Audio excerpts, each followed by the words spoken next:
So an '80s goth girl. What drew you to Nashville? What's going Right? on there?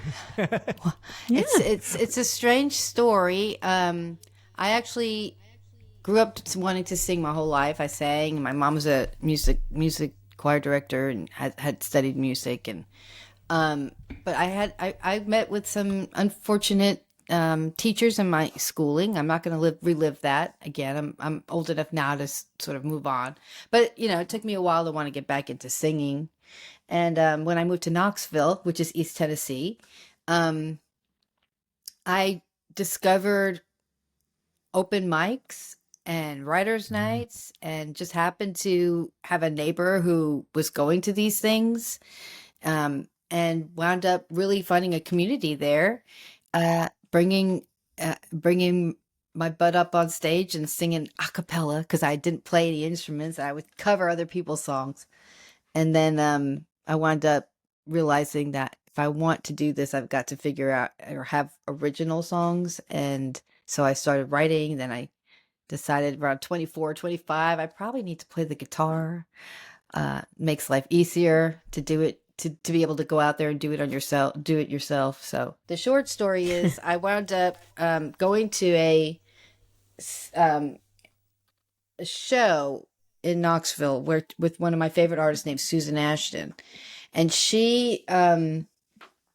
it was the kind of show where it was at a church and you would bring a can. It was a food drive. So I brought my can of corn, I think. And I said, I got my can of corn. I went with my friend Paula and I gave her my tape. And the next day, it's a long story. I'm telling you the long story. I gave her my yeah, tape. The next day, I get a call and it was her tour manager. And he said, we've never actually reached back out to anybody who's given us a tape. But then he offered me all his contacts in Nashville.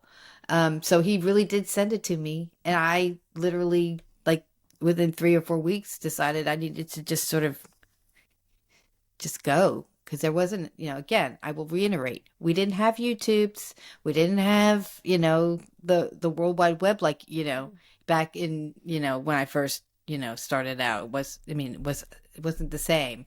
So it was like do or did die. Go and get, did you have a crushed if you have to. did you have a MySpace page? I did. Of course, yeah, very good. Yeah. Yes.